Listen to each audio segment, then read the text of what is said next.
Hey, what's up, guys? My name is Shane Kofed, and I'm the producer of the How to Build an App podcast, along with Austin and Beaudry from Strides Development. And these guys have been a wealth of knowledge as far as how the app building process goes, beyond the fact that they can build really insanely awesome apps.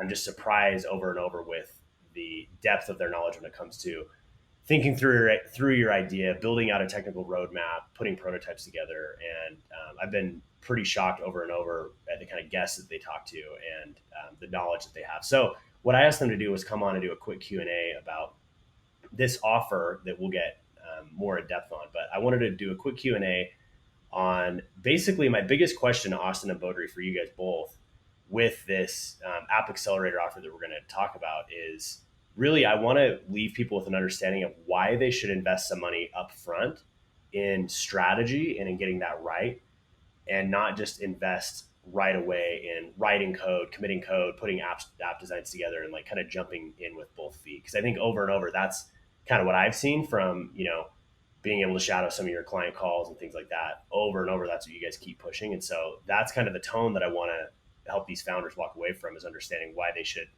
almost take a half a step back in order to take 10 steps forward. Does that sound pretty fair to you guys?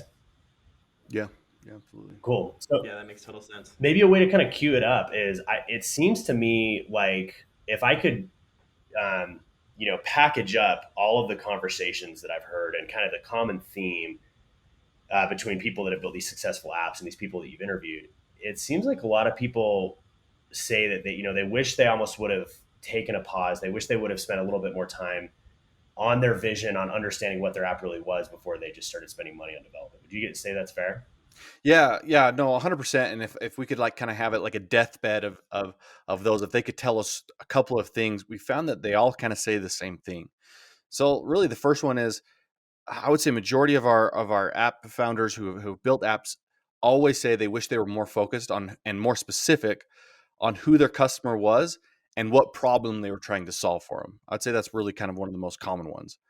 The next one is they always wish they would have launched a little bit sooner and they were more specific about which type of features or what type of what was most mandatory for that launch, and they would have led with that first and launched way sooner. The last one is they would have saved so much money if they would have just refined their design before they actually went to a development team. Basically, build those blueprints and get a better idea of what it's supposed to do, how it's supposed to act, what problem it's supposed to solve. Once we have that really figured out, we would then go to a development team. Beaudry, I love that. I think that's so perfectly well said, and I think that kind of gives some clarity into what that means. Oh, I wish I was more specific around my vision before I started. Um, Austin, question for you: What the first point that you said, Beaudry? I wish I would have known who my customer was and what problem we were actually solving. Like Austin, I mean, as a the most technical one here on this conversation, right? Like I wouldn't really think that you guys would be talking so much around knowing your customer and solving problems. It's like you guys would be more focused on like the technical issues. Like why is it so important to know your customer and understand the actual problem you're solving? So, knowing your customer is just really important in general for whatever business you're running. What I want to kind of do is talk a little bit about the people who care about that and the people who don't care about that. So, you've got two different types of developers. The first kind of developers, all they care about is the money they get and the problems that they're solving. They don't really care about your business. They're not necessarily bought in. And when you hire that kind of developer, you get an okay product, right? And then there's this other side where developers are bought in on your project, they're bought in on your vision, and are really focused on your success. And when you have people focusing on your success, you have to start asking founders harder questions to make sure that you're spending the time on the right things. Because if you as a founder flop, I as a developer flop for two reasons. One, let's be honest, there's no revenue moving forward and I've got to go look for something else to do. But two, if you're successful, I'm going to have way better of a portfolio piece to share. And like, that's important to me. Like, I don't just want to be working on cool things. I want to be working on things that are used by people. Yeah. So to kind of dive back to the main question, knowing who your customer is allows us to build the features that are actually important. So Mm, what happens is one of the biggest things that founders mentioned was they were building the wrong things for the wrong people. And what happens is, I think Twitch is a perfect example of this. They made a huge pivot because the original people using the product that all ended up unsubscribing uh, weren't their true market. It was gamers, but they weren't targeting gamers initially. If they would have targeted gamers initially, they would have not had to revamp their entire project. So if you spend a little bit more time validating your market, you're more likely to have a successful product. And that's what we want to ensure happens. We want to make sure you're successful. So we really focus in on the validation piece, knowing your customers, knowing your market, and knowing what features are important. So one follow up question on that is, what would you say to somebody? Because I've done this early in my career too. Like I've done this where you when you start focusing in, it starts feeling scary, right? Like if you say, hey, I only want to target these types of gamers, or this type of business person with this specific need, and they're only between 25 and 30. It's not 15 to 65. It starts to feel really scary, and you start to think like, wait, is my audience going to be large enough for this thing to actually be successful? In all the conversations you've had with everybody on the podcast and everything, what would you say is kind of like the rebuttal to that, to the person saying, well, hey, I can't focus too specifically, or I'm not going to have enough customers to go after? What would you say to that? So it's kind of funny. So your whole goal as a technical founder should be to spend the smallest amount of money to bring value to somebody that they're actually going to pay for it. Like at the end of the day, like you can say you're passionate about it, but it's a business. Like you're trying to get revenue. And by pushing too many verticals, you spread yourself thin. You don't know who you're targeting, and you end up building ultimately the wrong thing. Now, I don't necessarily think you need to define your market like that small as to a specific game. Not only are we figuring out who is most likely to use your product, but we're also figuring out the price maximizing point. So what we would do is we'd step back and not just focus on a specific game, but what we would do is we'd see, hey, across these genres of games, that's where the most amount of like revenue stands. So we should be building features for this specific group. So we're not just trying to narrow in exactly on your specific market, but we want to narrow in on the set of people that are going to bring you to revenue the quickest and make sure we build features for them. That's why our App Accelerator program is so valuable. Yeah, if I could add one thing to it, I think we were talking with, oh man, Austin, I can't remember who it was. Oh, it was the CEO of Zencaster. And we were talking about just find 500 people that are willing to pay you $30 a month, right? Like that is a niche. That's a small amount of market. So if I could find those features and those values for those 500 people, that's enough to really make you live pretty happily. I mean, it depends on where you want to scale, but to go along with Shane, your question is like, oh, my market's too niche. No, literally, that's you can be successful. I mean, how many niche markets are successful do we build for? So, No, I think you nailed that totally.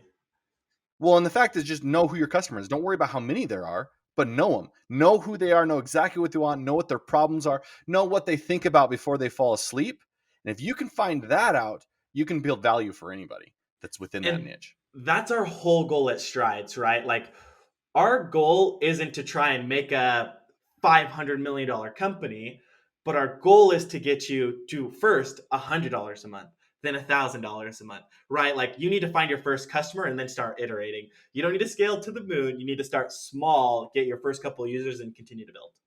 That's awesome. And that reminds me too of when we were in Seaside and we were talking to Jay about flip flops, right?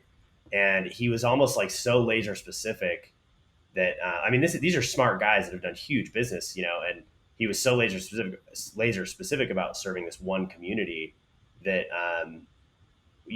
when he described how specific it was, and how and the needs of that community and how well he knew that community, you're like, dude, of course this thing is going to work, right? If he would have tried to say, oh, we're going to do this bigger thing and serve all of Florida, you'd be like, well, wait, what's different about you and DoorDash? And all of a sudden would have turned into something not interesting at all, if he tried to go bigger. Exactly.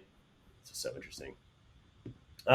Cool. The second point. So, and this actually piggybacking on knowing your customer. This reminds me of the conversation we had with Jay as well, where he said, basically one of his regrets after launching the app is he just wishes he would have been a little bit more specific around what features were required and what was nice to have, right? And that could have controlled budgets, controlled priorities, controlled timelines, things like that. Beaudry, what's your thought on that? Why is that so valuable for founders to know? That's a great question, Shane, and something that really separates Strides development from other development shops is if you come to a development shop and hand them a list of features, they're just going to build them, right? Just great. When you hand us a list of features, our first question is, which one's most important? Which one is going to bring value now, not what's going to bring value later? And by knowing that, we can prioritize what's most important to that consumer to make sure that we build and we're solving the biggest problems first and working down. By doing that, we're going to save hundreds, if not thousands, or hundreds of thousands of dollars by building what's most important now. And so we're going to ask that next question. Can we build all of those? Absolutely. Our developers are more talented than anybody that I've ever seen. But the real question, which ones do we do first? And if we knew that question, that's what all these dying app founders would say.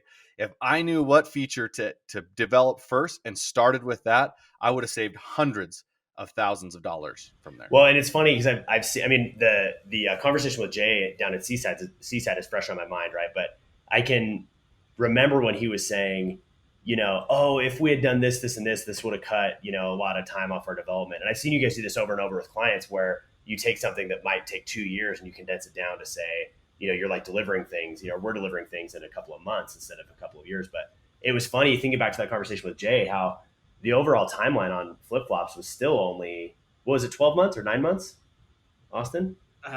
No, we had an MVP in 3 and a polished product in 6. So it's funny that he was noticing the inefficiencies and saying, hey, that could have been so much faster. I remember when he said that, I was like, dude, this would take, I've had friends build other apps similar to this would have been 3-4 years, So he was saying, oh, we still could have been more efficient. And you guys were still so much faster than anything I've seen on that scale. Yeah, it's super funny. And I kind of want to hit on this too. It's like, I think one of the funniest things is when I ask a founder for like what their budget is. It's not so I could max your budget. It's so that I have an idea of what's important and prioritize from there. So I can tell you, hey, instead of these 6 features, it's these 3 features. So it's like, if you go to somebody, give them a budget, that just shows that you know what you want, in my opinion. If you have no idea and you're just looking for a blind quote, that means nothing. Like anybody can give you a number, like, I don't know. So really like hone in on that as well, because your budget should be what outlines your feature list. Yeah. Well, I love what we're going to talk about next. I have one more question for you guys, and then we'll kind of get into the specifics of this App Accelerator. But what you just said, because as a non-technical, I've been in the role of a non-technical founder before, and it's hard to know a budget when you really don't have any idea what things cost, how long they should take. So I love that you guys are going to go through that and cover that. But before we get to that, one more question. And this one's for you, Austin. On that third point you mentioned, Bodri, you said, hey, I would have saved so much money if I had refined my designs before engaging a development team. And Austin, we just did a roundtable conversation with a bunch of people on your development team, and we talked a lot about this, right? Of this being one of the biggest complaints, that founders will kind of have these or these ideas or these feature ideas, or hey, it should maybe kind of work like that, and they'll kind of lean on the dev and say, hey, can you just make it like this page, but instead of the button be here, give them 10 things, and hey, you got that right. And we talked about the importance of actually refining everything down into a finished design. Can you just kind of speak to that a little bit as far as how much that accelerates the process and how much that speeds things up and how much money that saves? Yeah. So really good point here. There's 2 things that you really need to understand. The first one is the less you can make a developer think, the more money you're going to save. Like if you understand that, you're already on the right track. The next thing to really understand is just because you have a design doesn't mean it's the most efficient design. So one thing that like really gets under my skin is when somebody goes and hires a third-party designer and they return something that's dribble candy, right? You can go and design something that's the prettiest thing in the entire world, but in all reality, it's probably the most expensive way to do it. And again, you're a new founder, you're impossible. just starting, or impossible. I think that's a really good point, Bodri. And so it's super important that you work with a designer who's worked with developers in the past, and they're building things that fit within the budget and are possible, right? And so what we do here at Strides is we take that design and we iterate on it. So the conversation usually goes like this. Brian will hand me a design file and I'll be like, hey, that looks super awesome, but they've got a budget of this. If we were to move this button here, move this, and change this completely, we would save them like a couple $1,000s. And that's That's a huge deal. So iteration is also super important in the design phase. I just wanted to say that our goal is to save you money, right? And that's something I can't express more. When you give us a budget, don't be scared to give us a budget, because ultimately our goal is to go under that budget, because then you have a budget to be able to do additional features. And so that design feature, by taking that idea, everybody has this idea of an app, and be able to organize it and give it a path and a step-by-step process through a design, it's going to clear up all the confusion that any developers might have. And it's going to basically say, I want to get from point A to point B, and this is the route to go. And a developer can do that, and it's a lot cheaper. So as we develop this, every time we look at people and we meet with people, we're always building and designing within a budget. And the other thing I wanted to add to it is, during this design feature and this design stage, and why this high fidelity prototype is so important, if there's something you don't like and you want to change, it's as easy as a click of a button and a move and a drag and drop and finished. Austin, is it that easy? Would you actually have an app out? Like, let's say I pull up flip flops right now and say, hey, you know what? I want the checkout to be on the other side of the page. How hard is that? Um, that's super funny. It's not the easiest thing in the entire world. And I think Brian's podcast, he explains this. He's like, seriously, I moved a button within 10 minutes. For the developer to refactor that took 100 hours. Wow. Like, that's insane. Yeah, so perfect. So let's put some hard numbers by it. Let's just say the development cost to design and develop is $175. It took Brian 10 minutes. So I divide that by 60 minutes times 10. Brian cost us $29.16. But for a development agency at $175, took them 100 hours, it cost them $17,500. So let's put that into numbers. 30 bucks, that's lunch. $17,000, that's a new motorcycle. That's a down payment on the new Tesla truck. Yeah. That's a new on the Tesla Yeah. truck. So really, I'm putting down hard numbers. 10 minutes, $29, 100 hours for the same thing.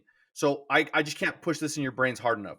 Make sure that you put a good design together, and make sure that design is what you want before you even take it to a developer.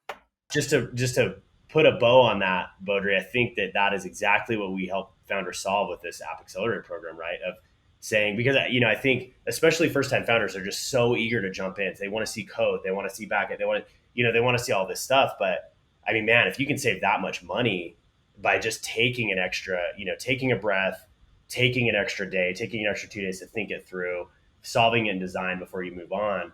I mean, that's totally worth a couple of days to save that kind of money. And then and what I want to add on to what you said, Bodri, is I've seen you guys over and over. Like, I don't think you guys have any goals of coming in and being the cheapest dev shop, but I've really seen you maximize that budget, right? So if they're saving $17,000 on this one feature, that might be 5 or 6 other features they could roll out that that maybe wouldn't have made round one, right? And that makes the app better. And our goal is not to make money. Like, we're not trying to max out your budget. We're trying to make the best app within your budget, because like Austin said at the beginning, the better your app is, the more people that use it, the better that we as a development shop look, and the happier you are. So when someone comes to you as a founder, like, hey, I need to build an app, it's no question who you're going to go to, right? The more people that use your app, the more people that like your app, the more people that are successful with your app, the more successful we are. We are aligned with your goals as a company. We do not want your app that's going to cost $50,000 to build and no one's going to use it. We don't want to take that project on, because it doesn't help us as a company.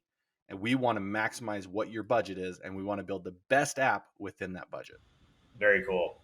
So as we're wrapping up here, can I ask you guys a few questions and run through kind of these 3 phases that are included in the App Accelerator program, and just kind of hit on each one for a minute? Is that okay? So the first phase is validation, right? And first of all, can you just kind of explain what is this, a high level view of like kind of what's included, and why is that the most important first step for a founder to take with their app? So validation is super important because, again, it's going to tell you if you have product market fit. I think the company we partnered with says somewhere around 42% of startups fail because there's no product market need.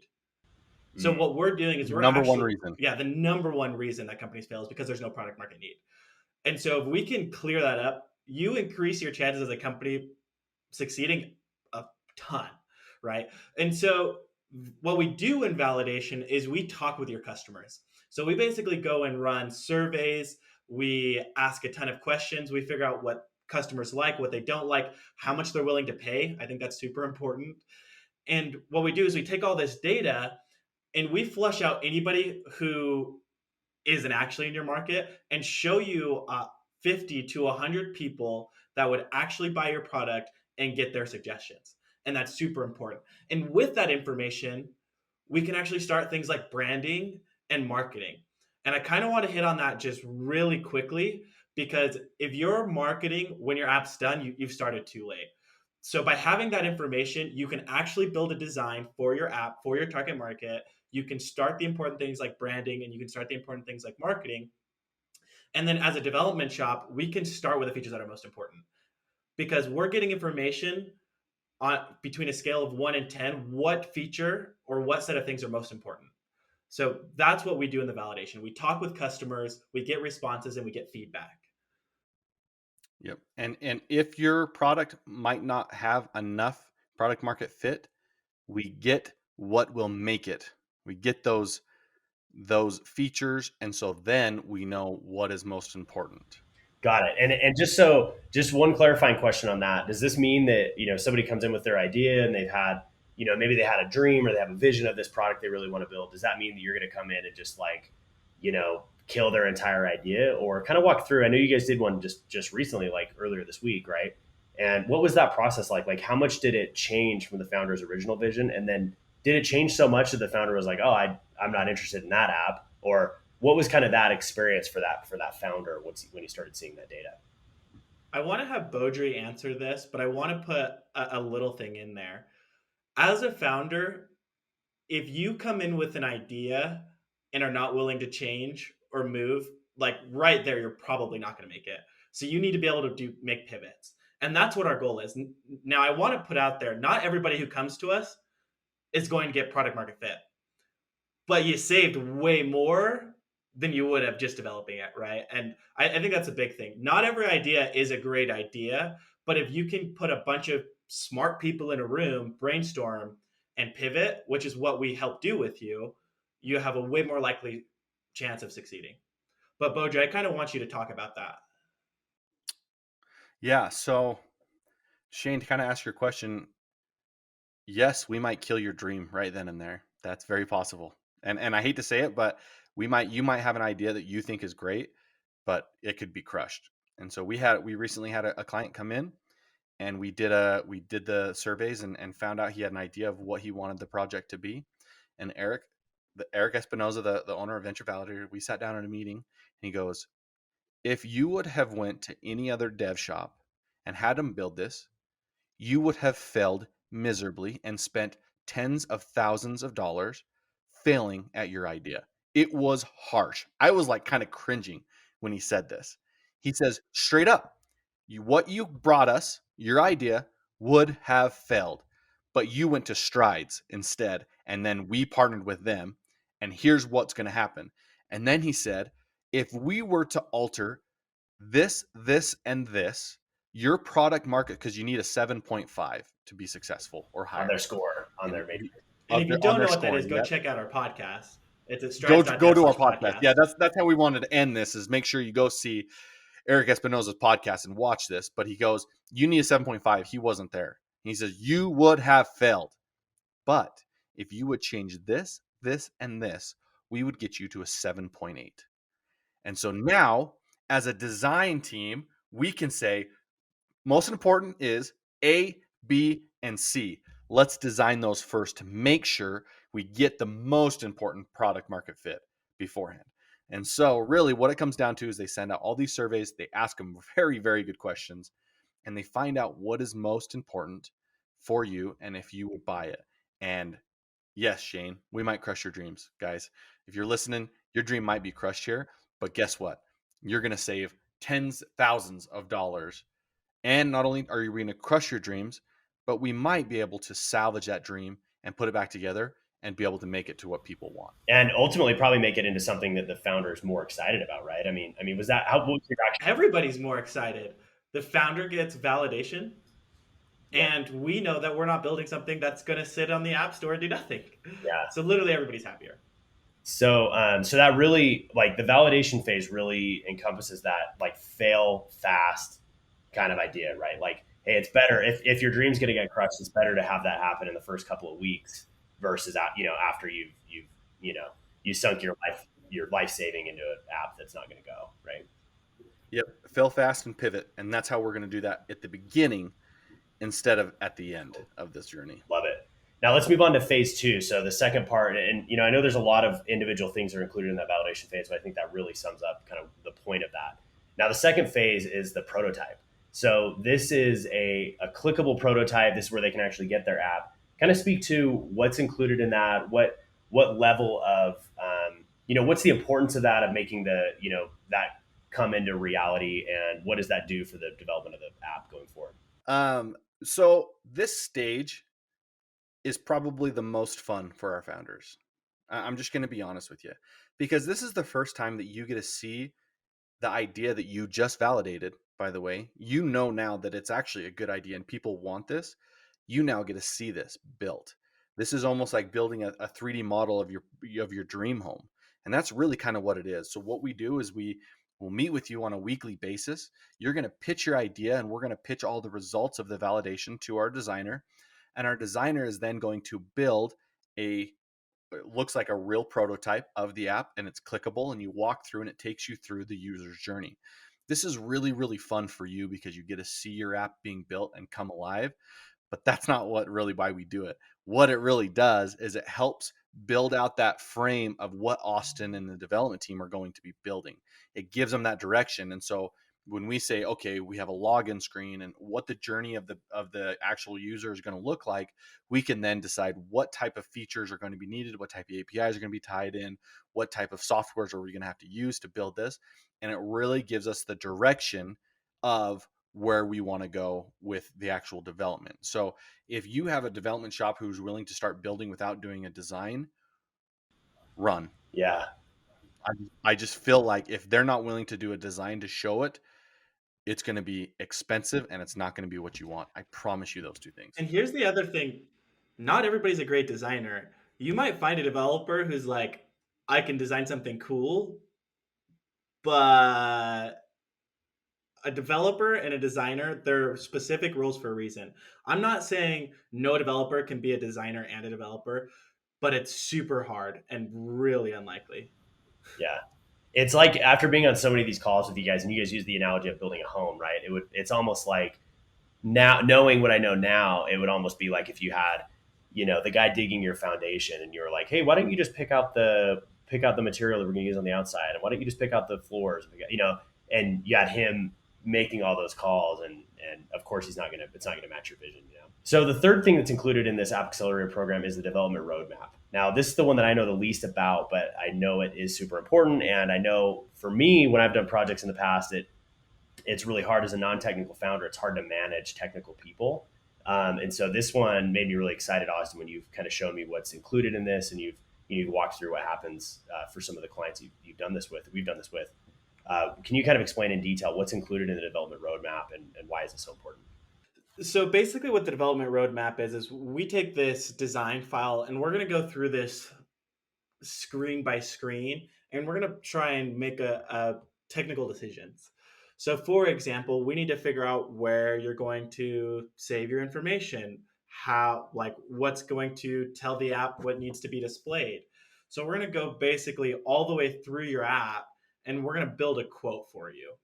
And the quote that we give is way more likely to be right. I'm not going to say I'm 100% right, but it's way more likely to be right than you approaching me and saying, hey, here's my idea. How much is it going to cost? So this way I can actually walk through, see exactly how the app flows, and start planning it out. And what you're going to do in this step is figure out ways to save money. So this is my favorite part, because I would say 50% of the time I go in and give them a quote and they're like, holy shit, there's no way I can afford that. But what we can go do is we can take this and start refining it. We can either pull features out, simplify it. This is business. We're going to iterate and we're going to help you. Like, be ready to pivot. And so we're going to have that fun conversation of, hey, if we were to release this, this, and this, and it's not even a fun conversation. We know exactly what the users want. So it's, if we refine these things, you're still going to have success. And so the development roadmap phase is to really get the technical people behind it and tell you suggestions on how you should go about it. We're going to give you not a foolproof quote, but a better quote than you would get by just asking me how it would cost over lunch. And we're going to refine it. So once we go through the development phase, if we are out of budget, I just go back to our designer and say, hey, we just need to modify these things and we'll fit in budget. And it's that simple. The point you just said, Austin, though, that I think is so cool is that these founders are able to understand their budget before they start developing, right? So it's better to find out before you start, hey, oh, I can't afford that. That's going to max out our budget if we do all 25 features, rather than finding out 6 months down the road, right? And I think that's one of the big things that separates what we're doing at Strides from every other dev shop is you've really eliminated that roadblock of people starting an app and stalling out 6 months through and running out of funding, running out of momentum, running out of energy, and having like a halfway done kind of thing, right? Exactly. Yeah. So another thing with like the development roadmap is like, it's not easy to build either, right? Like, it doesn't take 5 minutes or an hour to tell you how much your app's going to cost. We're budgeting at least, 25 hours to actually go in and thoroughly explain to you what it looks like to build your app. Gotcha. And on that point is this whole package. So when somebody has their validation, they have their prototype, they have their development roadmap. And obviously, if it's the right project, you guys would love to take it on. But is this something that a founder could come in and do this portion of the process with you, and then take it to their internal dev team, or take it to another shop, or have somebody? Take it to investors. Yeah. Oh yeah. Take it to investors. Okay. Yeah, like literally, you're bringing validation, you're bringing design and a development roadmap. This can be used in so many different ways, So this right? isn't just a product just to hook them in and then they can't take it and run with it. This is like a standalone thing that they could, their own deliverables, they can do whatever with. And that's really why we have built the App Accelerator program. That is its own product, right? So what we're going to do is we're going to do that validation, we're going to build that design, and we're going to also build that development roadmap. And you're going to take that, and at that point, you have a product and you can decide what next steps are. If you want to take that back to your development team and show them everything, awesome. If you want to hire your own development team, or if you need to take that to investors and get funding for that, or if you want to continue to work with us, it's going to be a breeze because we're already on board. We already understand the process. We already understand the designs. So you can hire us to develop it. We'll be excited about it because, we did all these stages with you. Again, this is its own standalone product. And so you can take that. It is yours. Take it to wherever you need, whatever steps are. If we can help you the rest of the way, awesome. We'll be giving each other high fives for the next couple of weeks and building an awesome app. But if not, we're excited to see you guys succeed regardless. Cool. Right on. I think that's cool. Thanks for hopping on and running everybody through this. So now for the founder that is sitting there, that's like, hey, this is me. I want more. I want to work with these guys. I want to validate my app. I want to do all of that. What are kind of the next steps, and how do they get going with us? Perfect. Awesome question, Shane. So really, if this is what you're listening to and you're like, man, this sounds exactly what I want, you just need to book a strategy call with Austin and myself, which is on the page here. Just go ahead and click book a strategy call. We'll jump on. We'll talk with you. We'll talk you through specifically with your idea, and we'll just kind of give you any tips and pointers, and then we'll kind of talk about what next steps are and how to go from there. Right on. Happy building, everybody, and hopefully we see you soon.